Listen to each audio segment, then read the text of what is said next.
તો આપના નેતા સંજય પાગડારને પોલીસ પૂછપરછ માટે બોલાવવામાં આવ્યા છે। તેમના પર છેતરપિંડીનો આરોપ જે છે તે લગાવવામાં આવ્યો છે અને હવે પોલીસ પૂછપરછ માટે બોલાવવામાં આવ્યા છે। 7 લાખની છેતરપિંડીની ફરિયાદમાં હવે તેમને પોલીસ સ્ટેશન બોલાવવામાં આવ્યા છે। પૂછપરછ હાથ ધરાશે। મેંદરડાના દિનેશ વેકરિયાએ પોલીસ ફરિયાદ નોંધાવી હતી।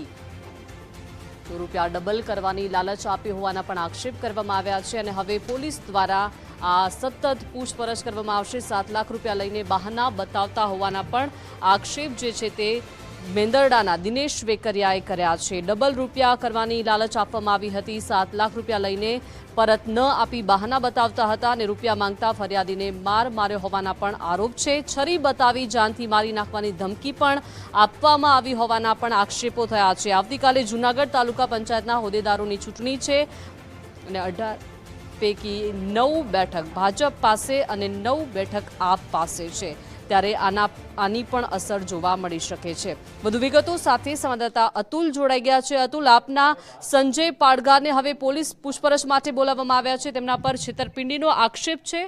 શું વિગતો મળી રહી છે આ અંગે?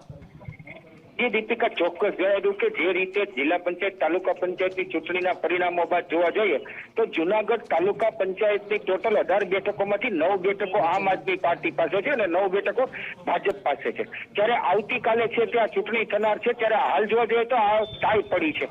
ત્યારે આજે છે તે જૂનાગઢ તાલુકા પંચાયત નીચે આવતી બગડુ બેઠકના વિજેતા ઉમેદવાર છે પાગડાર કરીને, જે તેની સામે છેતરપિંડીનો એક ગુનો દાખલ થયો, ફરિયાદ દાખલ થઈ હતી। ત્યારે આજે તેને તાલુકા પોલીસ સ્ટેશને પૂછપરછ માટે બોલાવવામાં આવ્યા હતા અને તેને પૂછપરછ ચાલુ છે કે તેને 7 લાખની છેતરપિંડી મેંદરડાના એક ખેડૂત સાથે કરી હતી કે તું મને 7 લાખ રૂપિયા આપ, હું તને ડબલ પૈસા કરી આપીશ।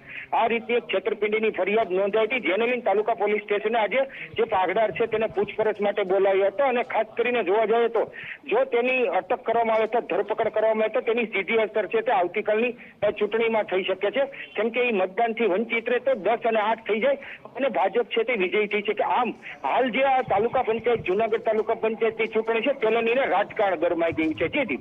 જી અતુલ, આભાર વિગત સાથે જોડાયા તે બદલ।